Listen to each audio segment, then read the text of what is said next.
For the first time since 1971, Pakistan's ISI is in Bangladesh. This after Pakistan has made an attempt to cozy up and rebuild its relationship with Bangladesh. It is no coincidence that all of this is happening as relations between India and Bangladesh nosedive, with Sheikh Hasina continuing to be offered refuge in India. I'm Barkha, you're with the Mojo Story. On the program today, we'll be looking at the big geopolitical story in our own neighborhood, and that is the odd cozying up between Pakistan and Bangladesh. Remember, Bangladesh was birthed after the Indian Army's victory against Pakistan in the 1971 war. Now, for the first time since 1971, the Pakistan Army and the Bangladesh military have reopened relationships, and we even have the spy agency of Pakistan sending a delegation to Dhaka. Now, one must also ask about whether there is an unseen China factor behind all of this. Is there an attempt to build a new axis between China, Pakistan, and Bangladesh? And how should India respond? As I said, Sheikh Hasina is in Delhi and the ISI is in Dhaka. As the Chinese would say, we certainly live in interesting times. I should also mention that Trump is now in America, and what might that change? Let me introduce our guests on the program today as we look at these very dramatic geopolitical developments. Joining me is Ms. Veena Sikri, one of India's finest diplomats. It's always a pleasure to have her on the program. Good to see you and welcome, ma'am. Also joining us is military veteran General Atta Hasnain. He's a former general officer commanding of the 15th Corps, but he's been writing extensively also on the situation in Bangladesh and what it might mean for Indian national interest. Good to see you, sir. And also joining us is from Pakistan today is Kamar Chima. He's, of course, a defense analyst based out of Pakistan. And I want to welcome Mr. Chima to the program as well. All right, let's get started right away. Veena Sikri, I'll start with you. What do you make of the fact that the ISI is in Bangladesh? And that when you think of the irony of this moment, the fact is that the 71 war, the victory of the Indian military, that birthed Bangladesh. And since then, you haven't seen this kind of contact between the Pakistani military and the Bangladeshi government. Now you're seeing both the Bangladeshi military in Rawalpindi, where the headquarters are of the Pakistan Army, and you are seeing now the ISI in Dhaka. What are your thoughts? Well, I think that 2 points come to mind immediately. Firstly, what you mentioned about 1971 and the forces that have lined up today.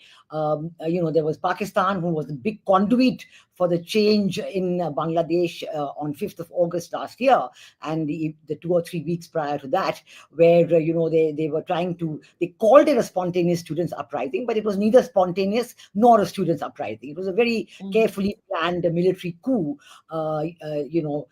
definitely coordinated by Pakistan with the backing of the USA, aimed at bringing Sheikh Hasina down. And that is what they did.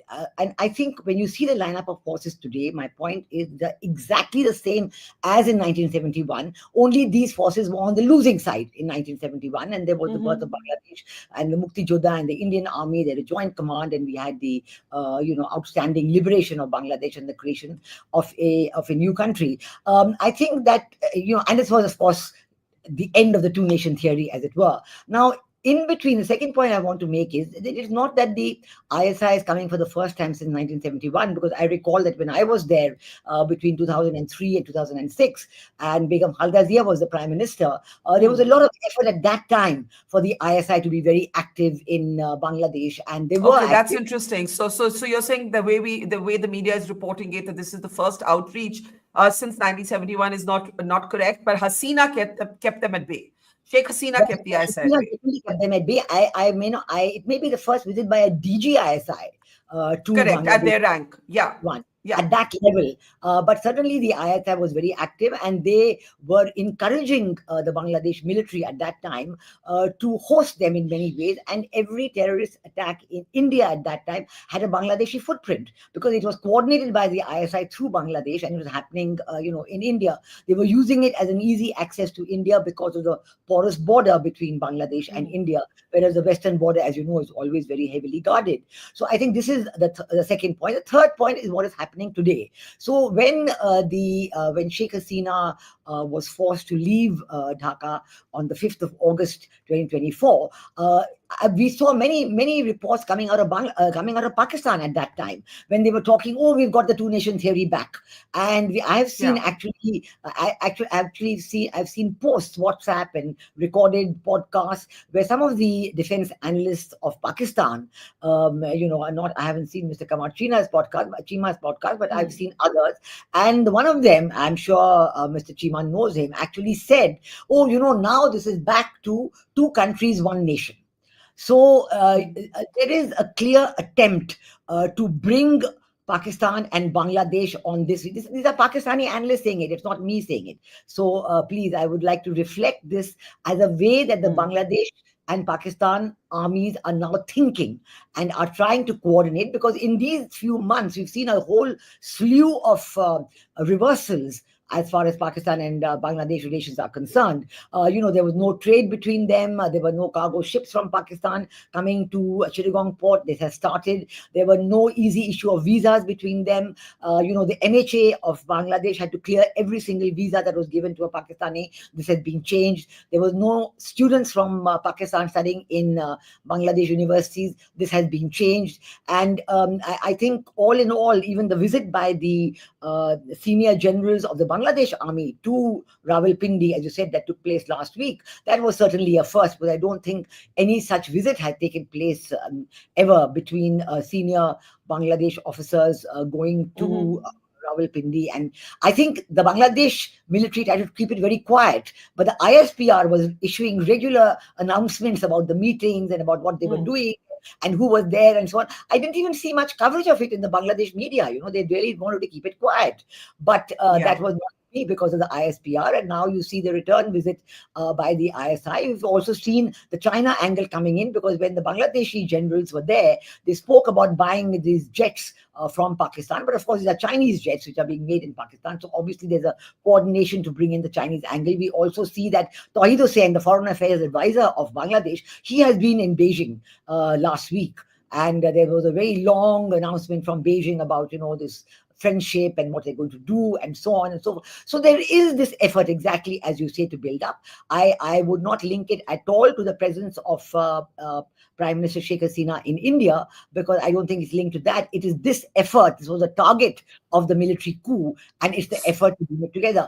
I think also that I think there's an effort, and this was being talked about in Dhaka a lot, that there'll be a change in the leadership of the Bangladesh army and so on. And they wanted to bring in certain key people Mm. who were even being mentioned. This has not happened. So obviously, we are seeing now what is going to happen next, because I know, as you mentioned, President Trump, I can take that issue up also, Yeah. because President Trump has always expressed himself very strongly against Islamic radicals. And we do know that in the last 5 months, the presence of Islamic radicals in Bangladesh has increased enormously. They are as advisors to the Bangladesh chief advisor, Professor Mohammed Yunus. You have members of the Hizb ut-Tahrir, a banned organization. You have the Jamaat-e-Islami controlling all decisions behind the scene. You have the Hifazat-e-Islam, which is a political organization, also as advisor to the government. You have, and the same person is also a member of the Islami Andolan Bangladesh, which is also another political party, Islamist political party of Bangladesh. So we are seeing this sudden change. And I want to say finally that I do not think this is being welcomed by the people of Bangladesh. I think Mm. the fact that they don't want this, they don't want it. You're seeing that many people are saying now, "Age bhalo chilo, it was better earlier." They don't want the situation where you've got all So these I'll Islamic. tell you what's interesting is we reached out to a number of our Bangladeshi friends, and nobody wanted to particularly speak on this subject, which in itself tells you how cagey people are about offering an opinion. This is still I would say there's still an element of trauma in the historicity of relations between Pakistan and Bangladesh, and nobody in Bangladesh was willing to actually come and speak on this. And we'll get the Pakistani perspective in a moment from now. But I also want to play out what the Foreign Ministry, the MEA, has said. A very short statement saying India is keeping an eye and appropriate action will be taken when it comes to safeguarding our national security. Before I come to General Hasnain, just playing out this statement from the MEA. There are developments which are happening in a neighborhood. We keep a close eye, close watch on all these developments. We monitor them and we take appropriate action as required. And that's all that the MEA would say. General Hasnain, Ambassador Sikri says, do not link this to the fact that Sheikh Hasina is in India. This is just about the forces that tried to coalesce in 1971. They were on the losing side of the argument then. With a change in regime in the United States of America, they may well find themselves with the shoe on the wrong foot all over again. These are uncertain times. But as an army veteran, when you see the Bangladeshi military making a delegation, sending a delegation to GHQ in Rawalpindi, the headquarters of the Pakistan military, when you see the ISI at the rank, I take Ambassador Sikri's point, maybe it's about the rank of seniority that is present in Dhaka, and certainly Sheikh Hasina did keep the ISI at bay. What are you thinking? Thank you, Barkha. Very interesting developments. And largely, I agree with Ambassador Veena Sikri. But let me start making one or two important points. Firstly, I don't think the Pakistan army or Pakistan's strategic interests ever left Dhaka on 16th of December 1971. They were always there. They remained embedded there. I went twice or thrice to Bangladesh, and I found in each talk of mine, there was always someone from Pakistan always sitting there, listening, taking notes very, very quietly on what I was saying. So the interest was obviously there because they knew that there is a vulnerability in India's eastern flank, and Pakistan would always seek opportunities. Besides that, they left behind lots and lots of people who were not sort of surgically removed from the scene. They continue to remain embedded as interests. Secondly, Bangladeshi officers have been doing courses, military courses in Pakistan forever as I can remember. And similarly, Pakistani officers have been doing it in Bangladesh too. What Ambassador Veena said was absolutely right. So what is different about this time? Yeah, so what we've seen a ramping up. We've seen a ramping up of the size of delegations, the status of delegations, which seem to be moving in and out of both military capitals, so to say. Obviously, these are opportunities which Pakistan is seeking. They are seeing that this is what has happened in Dhaka at the moment, and this is a golden opportunity. Why not take this relationship a little beyond? Strategically, it works wonders for them, creating a third front for India. India has always spoken about two fronts, half front, in fact, the 2.5 front. This becomes the third front, which gets opened up here. So it's not necessary that anyone is going to war tomorrow. This is all a part of posturing. This is all a part of military diplomacy. Projecting, see, we know your vulnerabilities. We are also capable of reaching out and creating situations which are to our advantage. This is exactly the messaging which is going around. Mostly in this situation, psychological warfare is a very important precedent to everything else. What you're seeing is most of these pictures, most of these news stories are coming out of Pakistan. Projection is not so much from Bangladesh. Obviously, Bangladesh is quieter on this entire issue. It is Pakistan which is seeking the opportunity, grabbing the opportunity and projecting it. Now, there's the other issue which I want to bring out is India and Bangladesh, the two armies, have also similarly enjoyed a very strong relationship. It's not as if Pakistan is suddenly tearing the Indo-Bangladesh army-to-army relationship into shreds. We have been serving together in UN assignments. I have served personally in 2 UN missions with many officers at senior levels, people who went up to become army chiefs and things like that. I've been in touch with them, and we are very good friends, let me say. So it's not as if everything has been torn apart for India either.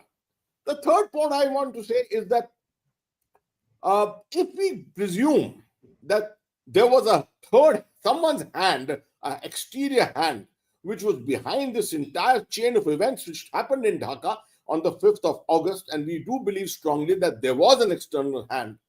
Obviously, it was with the intent that bringing in radicals into the scene would upset a complete political scene out there. This has happened on the American part in other countries as well. It happened in Egypt, if you remember, bringing in the Muslim Brotherhood, bringing in Muhammad Morsi after the Arab Spring in 2011. But it didn't last. It just lasted 11 months and Muhammad Morsi was removed.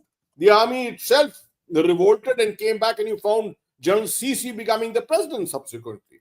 So, the armies have a way of cleansing these things themselves. What is being attempted is to try and increase the radical footprint inside Dhaka, inside Bangladesh at the moment. Something which Pakistan believes will work to their favor. And perhaps their sponsors also believe that it would work to their favor. Now, with the coming of Mr. Trump, this thing may change dramatically. I do believe strongly that this may change dramatically, and you may find a reversal of fortunes taking place in the very near future. Yes, I think we should spend some time talking about the Trump factor. But before that, Kamar Chima, how is this being seen in Islamabad? Is this being monitored carefully? Is this being commented on?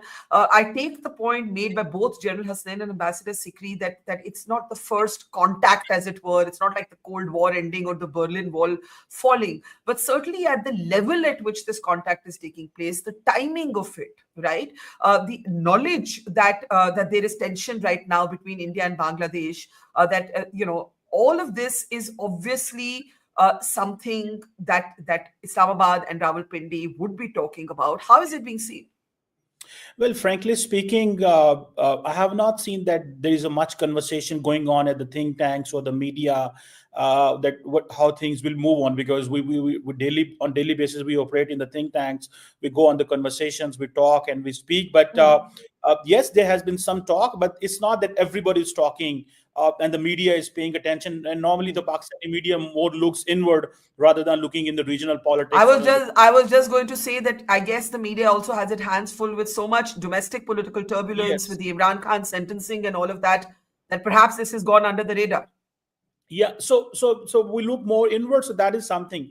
But I have a point on this. I think there is more panic in India. For example, I remember back at the G20 when President Biden was there in India, and Prime Minister Modi really wanted that Hasina to meet him, and then they really want that the Americans to change their perception about about Bangladesh. And then we saw that 3 days ago, where Dr. Jaishankar is meeting with Marco Rubio and talking about Bangladesh. And obviously, many people in Pakistan or in Bangladesh may be saying, cribbing about Bangladesh, that Bangladesh should restore democracy, so on and so forth.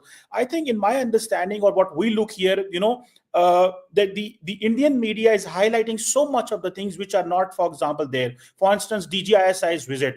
There is no DGISI's visit. Nobody has spoken. But there's a Major General rank officer. One minute, come on. There is a Major General rank ISI officer who's gone. I didn't say the ISI chief went. The Major General rank officer who's gone. I think Ambassador Sikri is wanting to say something. Can we unmute her? Just 1 second, Kamar. Sorry, ma'am is trying to say something. Ambassador Sikri? The person who is there, he is the DG of strategic analysis in the ISI. So that is a very senior ranking in the ISI. I don't think that, that there is such a senior officer has come officially delegation to Bangladesh before. Correct. And that's what I was saying to Mr. Chima, that we have not on this program said this is the ISI chief. We've said it's a high-ranking ISI delegation. But do go ahead and complete your point, Mr. Kamar Chima. Well, the point is the entire Indian media. I'm not saying that the Mojo is saying this. I'm saying the entire Indian media is talking about, and that the DGISI is there. So DGISI is here in Pakistan, and obviously they don't tell normally about his movement. But we understand there is some, since India has micromanaged Bangladesh for long, India's access has compromised. So we do understand that things are really, the situation is not there. And but can I ask you something?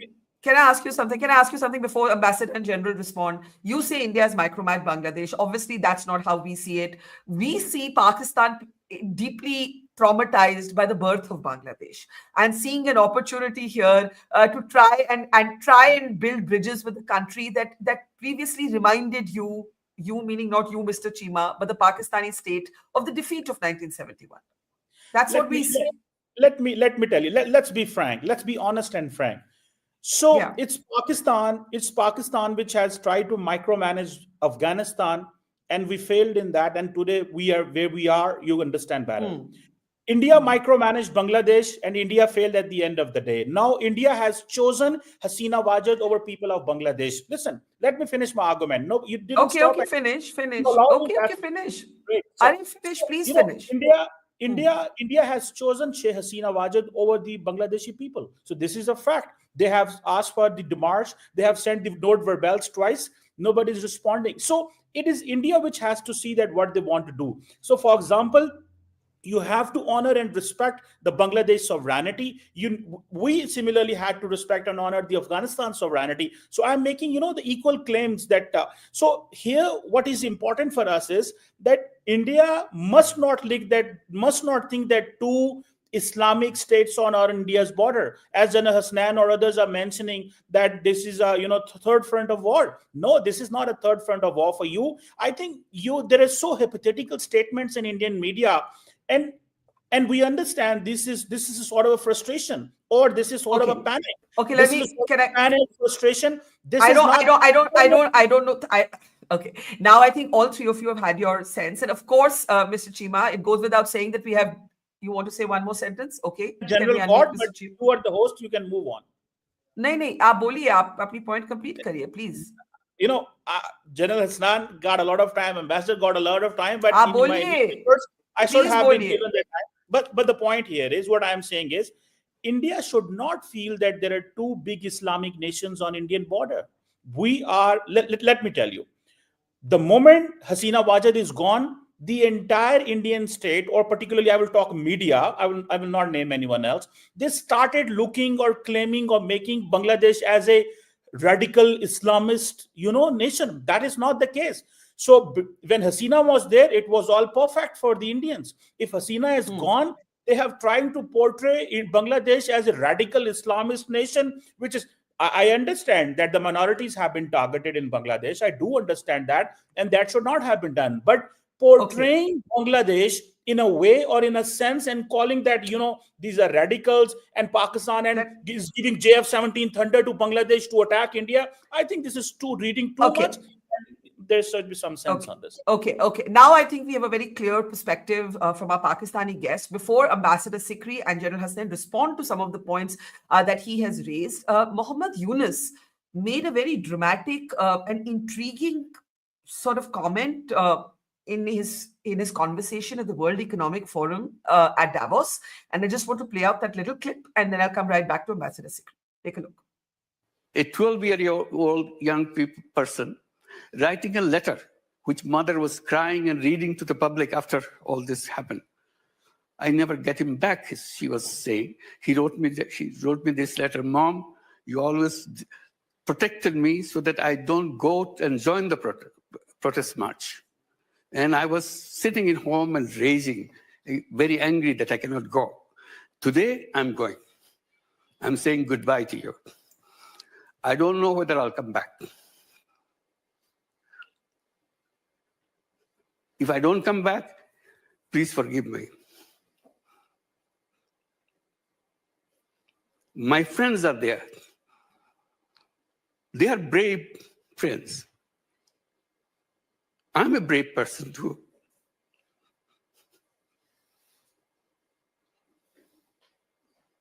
He went out. His dead body came back in the evening. That's what made this movement. It's not just a demonstration or another thing. It's a complete qualitative change that is taking place. All right, Ambassador Sikri, Yunus is taking his message to the world stage, but as General Hasnan pointed out, the world is fast changing. There's Trump in the United States of America, and General Hasnan said that all calculations that have thus far been made in Dhaka, in Beijing, and even in Islamabad could rapidly change. Even in New Delhi, we will all have to adapt to a changing world order, which is most certainly coming with the Trump presidency. I know you want to respond also to our Pakistani guest, but also to what the Trump presidency might mean for how this unfolds from here. Yeah, okay. Let me begin right now by commenting on the what you said is a dramatic quotation by Professor Mohammad Yunus in Davos. I think the same Mohammad Yunus, when he was speaking at the Clinton Global Initiative in New York, actually let the cat out of the bag because he was introducing Mahfouz Alam, and who is, as you know, the special assistant to Professor Mohammad Yunus, and today is an advisor in the interim government. And he is also a member of the Hizb ut-Tahrir, according to most of the media in Bangladesh. I mean,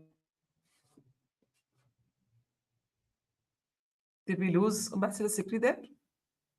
the events of you're back. August. And he said, don't think it was spontaneous. It did not just happen. It was meticulously planned. It was meticulously designed. So I do not know from there how he is now trying to say in Davos about the tragic passing away of a student, because we do know that in the interim regime that is there, one of the advisors actually spoke about how people died, and he said there were unauthorized weapons in the arms of civilians, and the people who have died have not died only by police.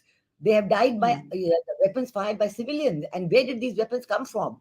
These were actually from the looted police stations of throughout Bangladesh. These are seized weapons. So I think that the whole business about saying that somebody has been killed by and blaming Prime Minister Sheikh Hasina for that, I think this is something that is already been discounted rapidly.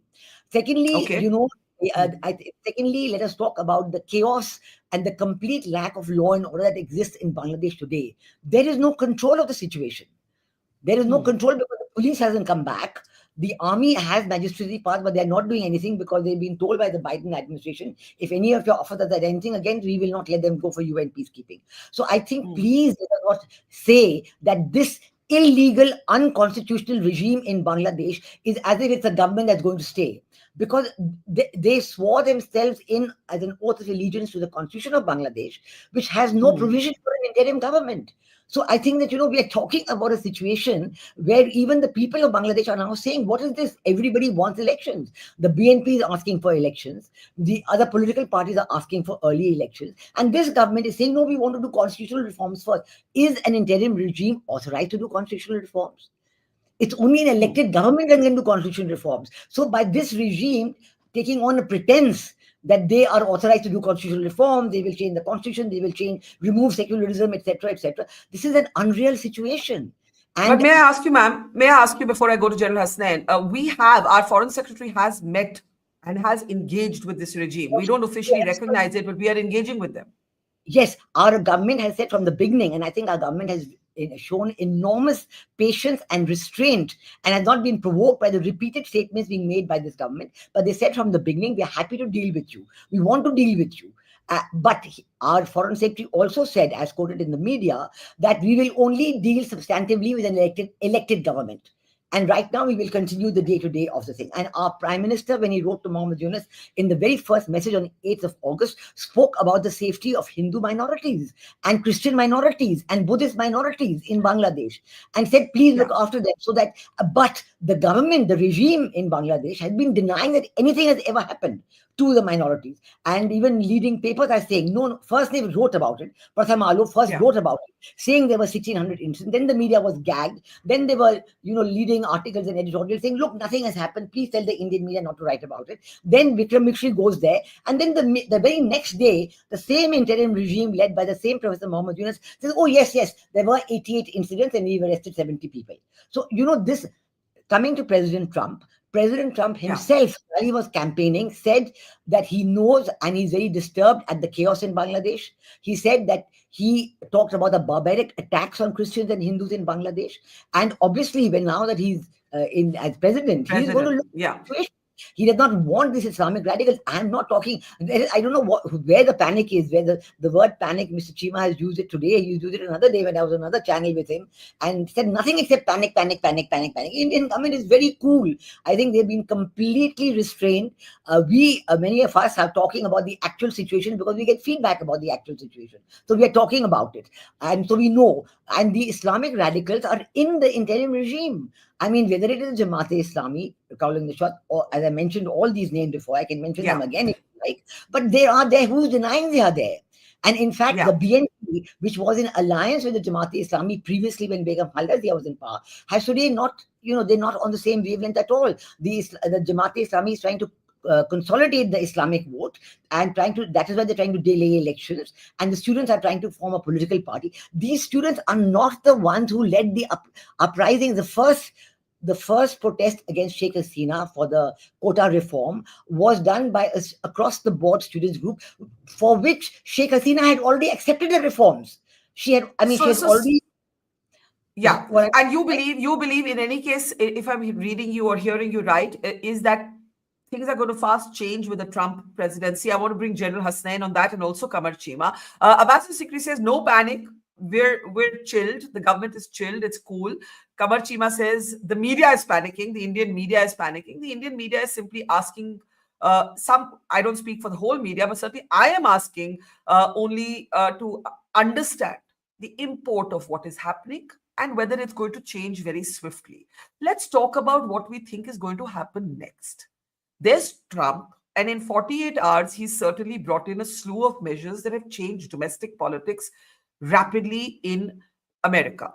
He has also used the word ridiculous to Putin in the context of the Ukraine conflict. And he is not going to be like the Biden administration was vis a vis Sheikh Hasina. Now, joining these dots, what do you think might happen next, General Hassan? Barkha, one or two issues I will want to still comment to make my further arguments with the one which you ask.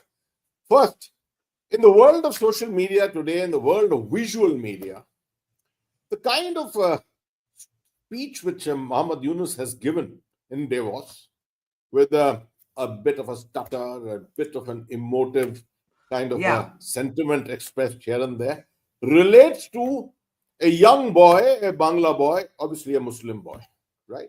Yeah. There are equally that many Hindus also who have died. And as an Indian Muslim, I'm saying it, right? Could he have also mentioned something about them who have been targeted by the very radicals who are claiming all this which is happening there at the moment? Muhammad Yunus is, I think, putting up a stupendous show, projection.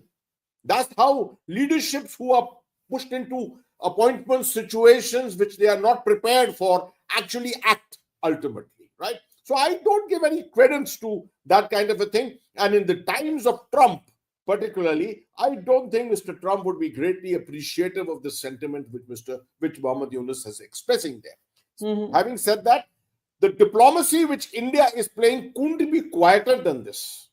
This is the quietest diplomacy I've seen from the MEA in terms of anything among the neighbors. You see, in Sri Lanka or anywhere else, there would be shuttle up and down, things happening here and there. Here we are sat back.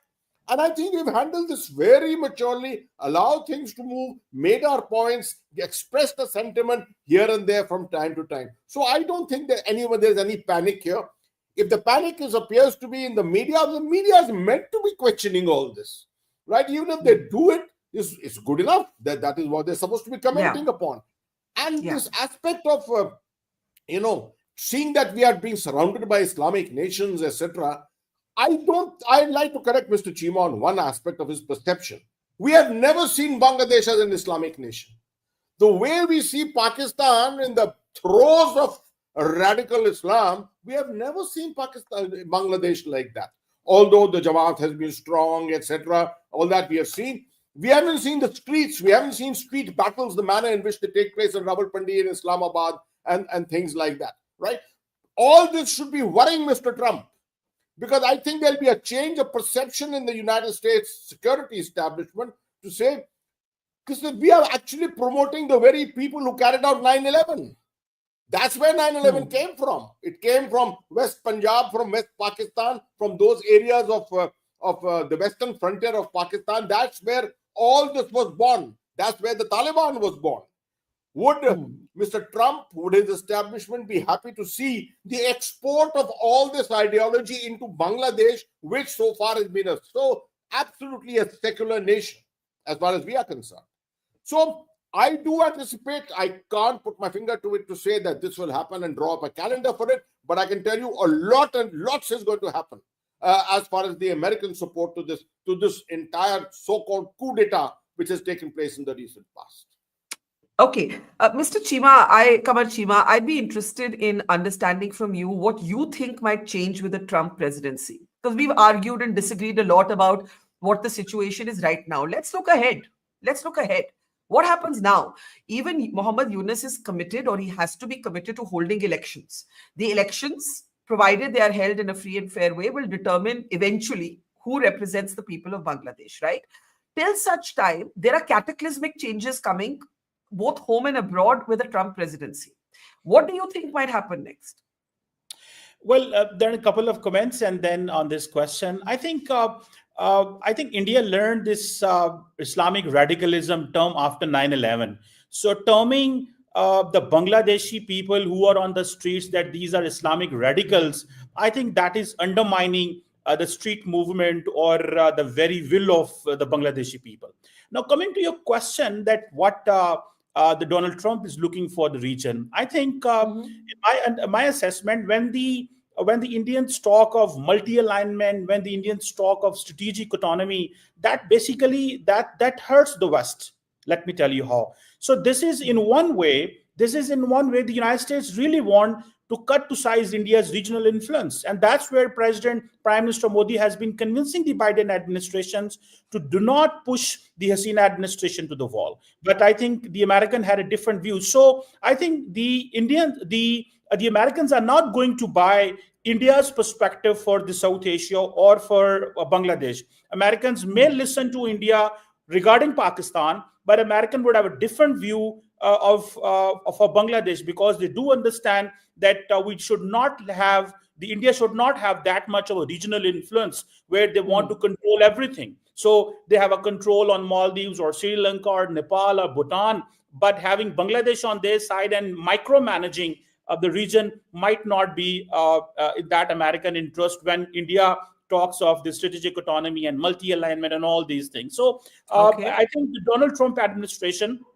or the Marco Rubio, all these people may not listen India in that way. And I think what we get a street sentiment from India is that this particular government in India, in Bangladesh, has been installed by the ISI or by the Americans. I think that's not the case. The only case is that the United States will work with India for the rest of the Indo-Pacific. The United States will work with India how to micromanage or counter China, but giving too much space to India in the region, I don't think so. That makes the case. Okay. Ambassador Sikri, closing comment to you. Where do you see these tensions going from here? Our Pakistani friend says, America will not want the Indian state to have untrammeled, unlimited influence in the neighborhood. Your thoughts? Trump isn't going to immediately look at our part of the world. He's going to first look at Russia, Ukraine. He's going to look at Israel, Gaza. But eventually he's going to get here. What do you think is going to happen, Ambassador Sikri? Let me make just 3 points here. First of all, I'd like to remind our very good colleague from Pakistan that it was Jake Sullivan, the outgoing NSA, who actually spoke to Professor Muhammad Yunus a few days before he, handed over charge, and said that he wanted stability, prosperity, and democracy in Bangladesh. This was as an expression of disappointment that Professor Muhammad Yunus had not been able to ensure any of these three in Bangladesh. So I think the important point is that if America, I think I'm saying Jake Sullivan, but I can certainly say that the new Trump administration also wants stability, prosperity, and democracy in Bangladesh. So does India. India has very good relations with the Gulf, with a number of what our colleague from Pakistan is describing as Islamic countries. We have very good relations, and there's no need to cast these kind of aspersions on India. Please respect India for what we stand for in our foreign policy. We do not see foreign policy from a point of view of religion. We have very good relations. Our Prime Minister has excellent relations. He has received the highest awards from many, many countries in the Gulf and from Saudi Arabia and others. So please, I think you have to take that and don't see something in this very narrow context that you would like to. I would like to ask what Pakistan is going to export to Bangladesh. Instability, a failing state, radicals. In fact, on one of the ships that landed in Chittagong carrying Pakistani goods, there were 37 and somebody said 78 Jaish-e-Mohammed cadre who was supposed to have got off the ship and melted away into Bangladesh. Very reminiscent of what I saw very often in when I was there between 2003 and 2006. So we are aware of what Pakistan is trying to do in Bangladesh. I think our External Affairs Minister spokesman was very clear on that. We are certainly being very calm and collected about it, but we will see about it. I think the Trump administration recognizes all of this. They want to have good relations with India. You saw the Quad meeting. You were just showing the visuals of the Quad meeting. Yes, the Quad meeting is about Indo-Pacific, and the Indo-Pacific includes the Bay of Bengal.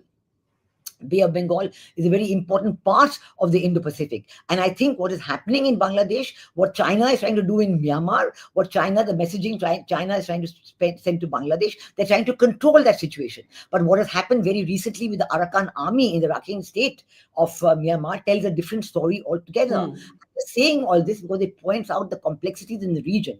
And I think this kind of attempt to talk about this, and to talk about that the people's uprising is Islamic, no, that's wrong.